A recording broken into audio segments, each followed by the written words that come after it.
I want to show you what I mean by jumping the gun and creating the pages before the links. And I want to go the opposite direction. I want to create the link before I create the page. So let's go ahead and make a couple changes. Let's change the footer real quick. We're going to go ahead and say 2021 or whatever year you're in, and then your last name, favorite or food preferences. And we're going to go ahead and leave it at that. Okay. We're then going to go into our nav right here, and we're going to add another link. Now we're going to do an ahref equal to something that does not exist. We're going to create a fourth page.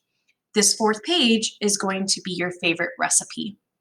So I'm going to link to something that does not exist. You can see right here, if I scroll through this, these are what exists that I could link to, right? I've got fave foods, index, food style sheet, least favorite food. I'm going to link to a page that I'm going to create in the future, and I'm going to call it fave_recipe.html. I know I'm going to save this in the future as that name. I'm then going to close my A tag, and I'm going to put favorite recipe inside those tags. I'm then going to go up here and check. Oh, it looks like they're on the same line. So I'm going to do a break tag right here after least favorite food, and it'll break to the next line. Okay, let's save this.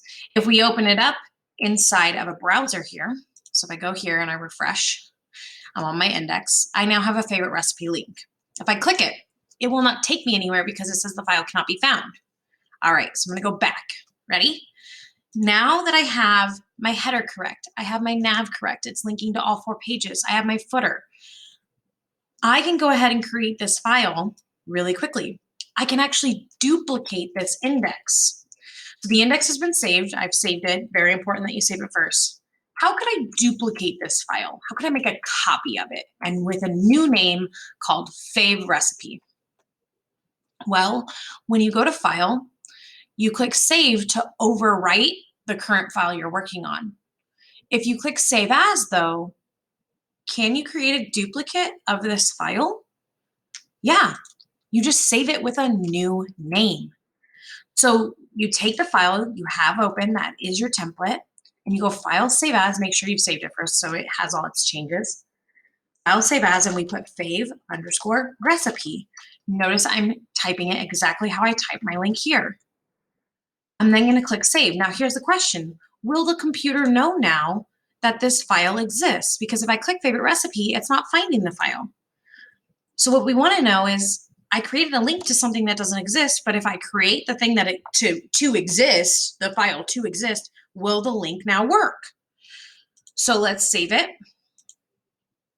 It creates the new file called Fave Recipe. Let's go here and let's test it out.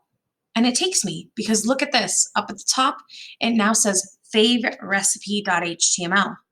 What also is important is the footer is already set. I can click on all these links. They will take me to them. You'll notice, though, that the favorite food page doesn't have the favorite recipe, and least favorite food page doesn't have the recipe. So instead of having to copy and paste all this information into that file, it's best to create your template first and then save as or duplicate the file to create the new one, because Fave Recipe is all ready to go with all the links and the footer. So I'm now going to go into Dreamweaver. I'm going to go to favorite recipe or index, either one, grab that ahref, copy it, go to least favorite food, put a break at the end of least favorite foods link, paste it, go to favorite food, put a break at the end of least favorite food, paste the new link. And then what I also need to do is go down to the footer and change those to say the same thing of 2021 Sylvia's food preferences, and copy that and go back to least favorite food and do the same thing, because I didn't have all that set in my template before I started saving it. It's very important. Also notice I didn't have to copy the HTML. I didn't have to select everything, copy it, paste it. That's what we did in the previous videos, right? That's what we did to create the favorite food and the least favorite food. Nope, I just had to go File, Save As, and that was it. Okay, and I can go into article here and I can change this to favorite recipe on my favorite recipe page. So that way I know which page I'm on. And then I can go File, Save All, And if I go back into Dreamweaver here, or back into Google Chrome here, I can now see that every single one is linked and ready to go. They all have the same footer, and I now have a working website.